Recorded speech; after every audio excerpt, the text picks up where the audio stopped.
छोटी चिड़िया अपने दो बच्चों के साथ अपने घोंसले में बैठी हुई थी। चिड़िया अपने बच्चों से बहुत प्यार करती थी। चिड़िया ने अपना घोंसला नदी के पास बनाया हुआ था, इसलिए चिड़िया को पानी पीने दूर नहीं जाना पड़ता था, मगर भोजन की खोज में उसे दूर तक जाना होता। मेरे बच्चे भूखे होंगे, मैं अपने बच्चों के लिए भोजन लेकर आती हूँ। मौसम भी खराब है, मुझे भोजन लेकर जल्द लौटना होगा। ऐसे वो चिड़िया अपने बच्चों को घोंसले में छोड़कर भोजन की खोज में निकल जाती है। चिड़िया एक आमों के बाग में जाती है। वहाँ पके हुए आम थे। चिड़िया एक पेड़ से तो आम तोड़ लेती है। जैसे ही चिड़िया वापस उड़ने लगती है तो तेज हवा के साथ बारिश शुरू हो जाती है। मेरे बच्चे डर जाएंगे, वो तो अभी बहुत छोटे हैं। मौसम की परवाह किए बिना चिड़िया उड़ती है। तेज हवा में उड़ना बहुत मुश्किल था, मगर एक माँ को अपने बच्चों के पास तो जाना ही था। बहुत मुश्किल से चिड़िया अपने घोंसले तक पहुँच जाती है। मेरे बच्चों, आप यहाँ घोंसले के अंदर छुप जाओ, बहुत तेज तूफान है। चिड़िया के बच्चों को अभी उड़ना भी नहीं आता था और फिर तूफान और भी तेज हो जाता है। चिड़िया का घोंसला तेज हवा के साथ उड़कर नदी में गिर जाता है और नदी के पानी में बहने लगता है। चिड़िया अपने बच्चों को बचाने की बहुत कोशिश करती है, मगर हवा चिड़िया को धकेलकर दूसरी तरफ ले जाती है। तूफान रुक चुका था। सब पेड़ पौधे ऐसे चुप थे जैसे जंगल में कभी तूफान आया ही ना हो। मगर छोटी चिड़िया की दुनिया उजड़ चुकी थी। उसके बच्चे नदी के पानी में बह गए थे। चिड़िया नदी के किनारे बैठी रो रही थी। मेरे बच्चों, मुझे माफ करना, आपकी माँ आपकी रक्षा नहीं कर सकी। मेरे छोटे छोटे बच्चे मुझे छोड़कर चले गए। चिड़िया शाम तक बैठी ऐसे ही रोती रहती है। दूसरे जंगल में हरियाली तोती और मिट्ठू तोता नदी के किनारे बैठे हुए थे कि उन्हें दूर से एक घोंसला नदी के पानी में तैरता हुआ दिखाई देता है, जो उनकी तरफ ही आ रहा था। मिठू, देखें, वो किसी पक्षी का घोंसला नदी में तैरता हुआ आ रहा है।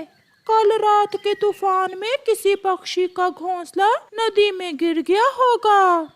वो घोंसला उनके करीब आता है तो मिट्ठू घोंसला नदी से बाहर निकाल लेता है। मिठू, इसमें तो दो छोटे छोटे बच्चे भी हैं। ये बच्चे अपनी माँ से बिछड़ गए हैं, हम इन्हें अपने घर ले जाते हैं। तोता और तोती वो बच्चे अपने साथ अपने घर ले जाते हैं। हरियाली, इन बच्चों को अभी उड़ना नहीं आता, आप इन्हें भोजन दो। फिर हरियाली तोती बच्चों को एक लाल मिर्ची खाने को देती है, मगर बच्चे लाल मिर्ची को एक चोंच लगाकर छोड़ देते हैं। मिठू जी, ये चिड़िया के बच्चे हैं, ये कोई फल या दाना खाएंगे। मैं अभी इन बच्चों के लिए कोई फल ढूंढ कर लाता हूँ। हमारे बच्चे नहीं थे, ऊपर वाले ने हमें बच्चे दे दिए। मिठू, मैं इन बच्चों को माँ बनकर पालूंगी, इनकी हर खुशी पूरी करूंगी। मिठू बच्चों के लिए फल लेने चला जाता है। ऐसे ही 2 महीने गुजर जाते हैं। मम्मा चिड़िया समझ रही थी कि उसके बच्चे नदी की तेज लहरों में मर गए होंगे, इसलिए मम्मा चिड़िया अपने बच्चों को याद करके नदी पर बैठी हर समय रोती रहती। दूसरी तरफ हरियाली तोती ने बच्चों को उड़ना भी सिखा दिया था। वो बच्चे हरियाली तोती को ही अपनी माँ समझते थे। वो अपनी माँ से बातें करते, अपनी माँ हरियाली तोती के साथ भोजन लेने जाते। मम्मा, आपके पंख हमारे पंखों की तरह क्यों नहीं है? बेटा, सब पक्षियों के रंग अलग होते हैं। मम्मा, हम सब में से सुंदर पंख मेरे हैं। वो सब बैठे हुए थे कि मिट्ठू तोता फल लेकर आ जाता है और वो सब वहाँ से चले जाते हैं। गोरी कौवी हरियाली के घर जाती है। हरियाली, आज मैं अपनी माँ के पास जा रही हूँ दूसरे जंगल, सोचा जाते हुए तुमसे मिलती जाऊँ। अपनी माँ के हाथों के बने हुए लड्डू जरूर लाना मेरे लिए। लड्डू तो मैं ले आऊंगी। हरियाली, ये चिड़िया के बच्चे तुम क्यों पाल रही हो? ये कभी भी तुम्हें अपनी माँ नहीं समझेंगे। गौरी, मैं इन बच्चों को अपने बच्चे ही समझती हूँ। अब तो मेरा इन बच्चों के बिना जीना भी मुश्किल है।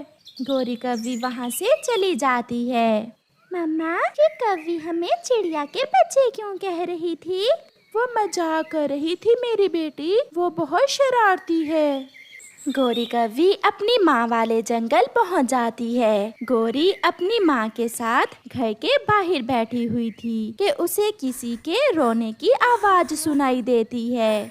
माँ, ये कौन रो रहा है? ये एक चिड़िया है बेचारी। इसके बच्चे पिछले तूफान में नदी में गिर गए थे और नदी में बह गए। बस तब से ये बेचारी हर समय नदी पर बैठी रोती रहती है। माँ, वो बच्चे जिंदा हैं। मैं अभी जाकर उसे बताती हूँ।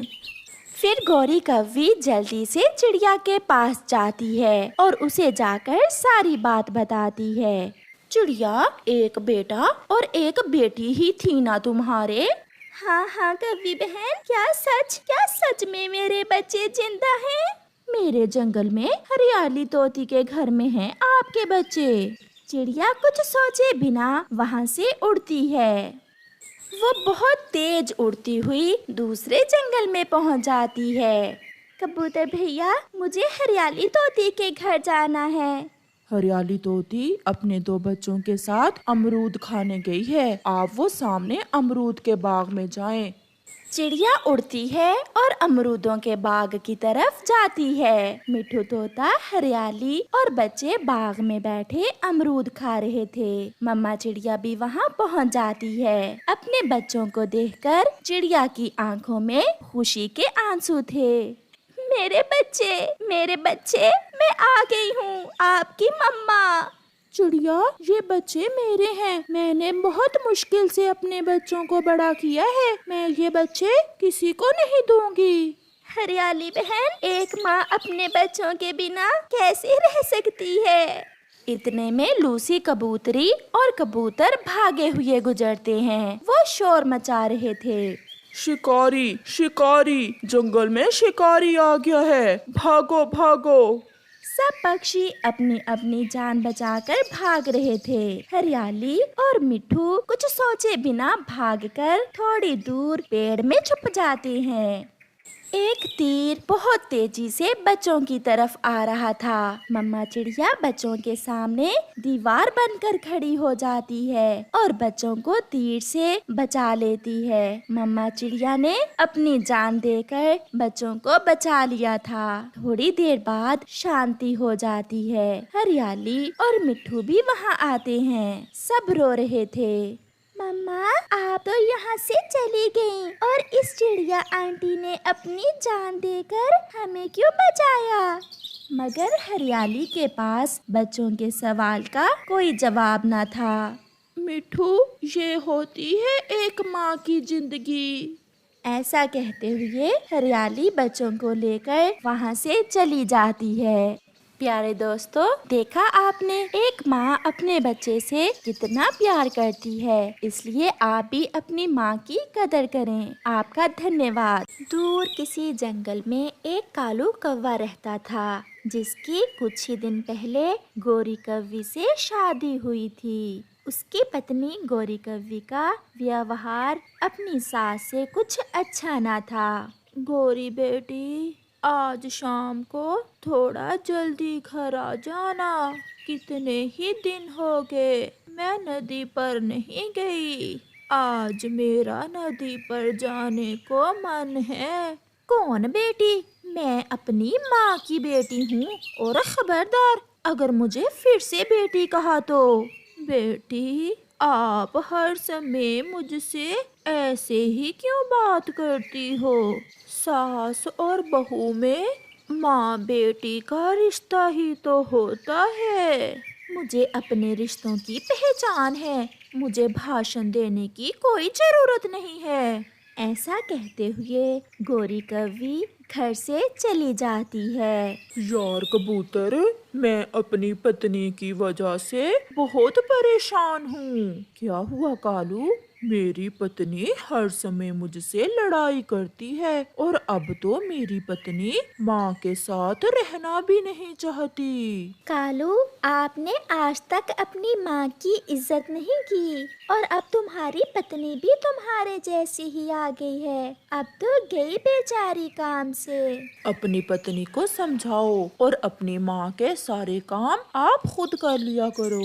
फिर वो सब वहाँ से चले जाते हैं। कुछ दिन बाद कालू अपनी पत्नी से कहता है, गोरी, मैं दूसरे जंगल जा रहा हूँ, शाम को देर से घर आऊंगा। मेरे लिए कोई मीठा फल भी लेते आना। और बेटा, मेरे लिए दवा भी। मुझे सारी रात नींद नहीं आती। कालू, तुम ऐसा करना, मेरा फल रहने देना, अपनी माँ की दवा ही ले आना। ये तुम्हारी माँ तो जलती है मुझसे। कालू बिना कुछ कहे घर से चला जाता है। गोरी बेटी, रात से मेरा पेट खराब है, मुझे कोई नरम चीज बना दो।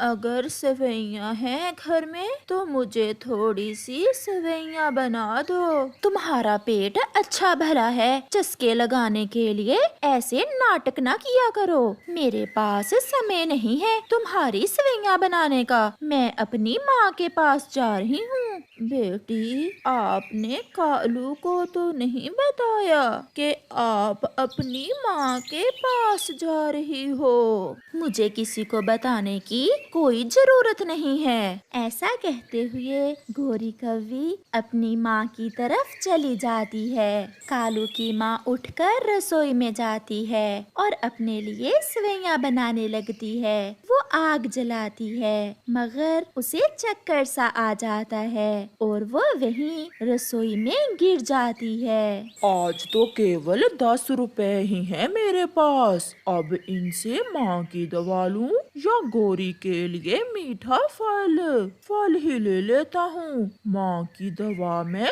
कल ले लूंगा। ऐसा सोचते हुए कालू फ्रूट की दुकान से मीठा फल लेता है और अपने घर के लिए उड़ता है। माँ, ये क्या हुआ?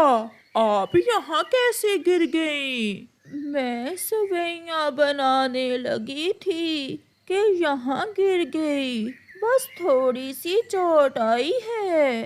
कालू अपनी माँ को उठाकर घोंसले में बिठाता है। गोरी से कहा होता, वो आपको सेवइयाँ बना देती। बहू तो सुबह से अपनी माँ से मिलने गई हुई है। लगा लो मेरी चुगलियाँ लगा लो मेरे पति से। गोरी कौवी भी वापस आ जाती है। नहीं बेटी, मैं तो अपने बेटे को बता रही थी। जो बताना है बता दो, न जाने कब मरोगी तुम और कब मेरी जान छोड़ोगी। गोरी, कुछ सोच कर बोलो, माँ है मेरी। माँ तुम्हारी है, मेरी नहीं। मुझसे नहीं उठाए जाते इसके नखरे। ना बेटा, मेरे लिए आपस में लड़ाई ना करना।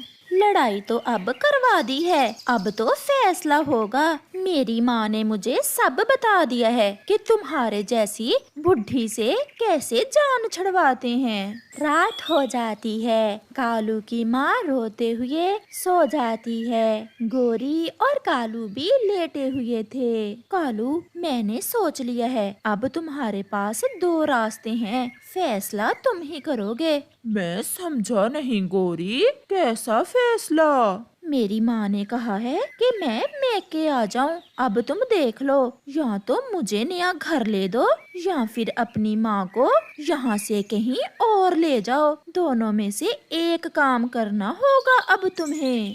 मैं नया घर कहाँ से ले दूँ तुम्हें? मेरे पास इतने पैसे नहीं हैं। तो फिर अपनी माँ का कुछ करो, बहुत हो गया। अब मैं तुम्हारी माँ के साथ एक दिन भी नहीं रह सकती। ऐसा कहते हुए गोरी कौवी अपना मुंह दूसरी तरफ करके सो जाती है। गोरी, मेरी बात सुनो। खबरदार, जो मुझे पंख लगाया तो पहले अपनी माँ का कुछ। कालू कौवा सारी रात जागता है और फिर वो एक फैसला कर लेता है। वो अपनी माँ के पास जाता है। उसकी माँ सोई हुई थी। वो अपनी माँ के पंख बांध देता है और आँखों पर पट्टी लगा देता है। छोड़ो मुझे, छोड़ो बहू, ऐसा ना करो। मेरे बेटे को पता चल गया तो अच्छा नहीं होगा। वो बूढ़ी माँ ये नहीं जानती थी कि ये सब तो उसका बेटा ही कर रहा है।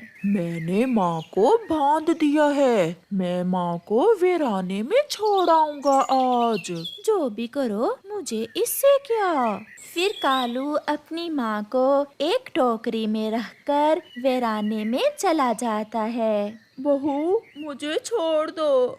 मुझे कहाँ लेकर जा रही हो? कालू खामोश रहता है। जब कालू घर आता है तो उसकी पत्नी बहुत खुश थी। मैंने मीठे चावल बनाए हैं आपके लिए, अब सोचते न रहना। माँ ने जिंदगी गुजार ली है, हमारी अभी बाकी है। हमें भी तो खुशियों की जरूरत है। माँ समझ रही थी कि तुम उसे लेकर जा रही हो। मुझे इससे कोई फर्क नहीं पड़ता। 2 दिन गुजर जाते हैं। चिड़िया और कबूतर बैठे हुए थे कि वहाँ कालू आ जाता है। कालू भैया, आपकी माँ कहाँ है? मैंने 2 दिन से उन्हें नदी पर आते नहीं देखा। घबराते हुए कालू कहता है। माँ अपने भाई के पास गई हुई है। मगर तुम्हारा तो कोई मामा नहीं है। फिर वो कहाँ गई हैं? एक दूर का मामा है। मेरी माँ उसके पास गई हुई है। ऐसा कहते हुए कालू वहाँ से चला जाता है। मुझे तो दाल में कुछ काला लग रहा है। चिड़िया, कहीं इन दोनों पति पत्नी ने मिलकर उस बूढ़ी कौवी को मार ही तो नहीं दिया। कालू कुछ भी कर सकता है। मैं आज ही पता लगाता हूँ। वो कैसे? बस आप देखती जाएं। दोपहर को कबूतर कालू के घर जाता है। कालू, ये कुछ कागज हैं। ये मेरे पास तुम्हारे पिता ने रखे थे। ये क्या है कबूतर? तुम्हारे पिता ने अपनी इंश्योरेंस करवा रखी थी और इन पर लिखा है, जब मैं मर जाऊं तो इंश्योरेंस की रकम कालू की माँ को मिले। अब आपकी माँ का अंगूठा लगेगा यहाँ। ये सुनकर कालू और गोरी हैरान हो जाते हैं। कितनी रकम है कबूतर? पूरे 5 लाख की रकम है। कालू, जल्दी चलो, सासू माँ को ढूंढ कर लाएं। आज तो माँ सोने की बन गई। फिर कालू और गोरी जल्दी से घर से भागते हैं। कालू की माँ अभी तक जिंदा थी। कालू माँ की टोकरी सर पर उठाता है और वो दोनों घर वापस आते हैं। बहू ने मुझे मारना चाहा। कालू बेटा, बहू ने बहुत बुरा किया। चिड़िया भी वहाँ आ जाती है। माँ जी, बहू ने नहीं, बहू और बेटे ने मिलकर। कालू जी, मुझे माफ करना। मैंने सच जानने के लिए तुम्हारे पिता की इंश्योरेंस का झूठ बोला। माँ जी, चले आप मेरे साथ। अब अगली बार तो ये आपको मार कर ही घर से बाहर फेंकेंगे। वाह बेटा वाह, किसी ने सच ही कहा है, जब खून सफेद हो जाए तो अपने भी दुश्मन बन जाते हैं। अच्छा सिला दिया तुमने अपनी माँ को। फिर चिड़िया और कबूतर कालू की माँ को अपने साथ ले जाते हैं। गोरी और कालू अब शर्मिंदा थे और वो जंगल में किसी को मुंह दिखाने लायक नहीं रहे थे।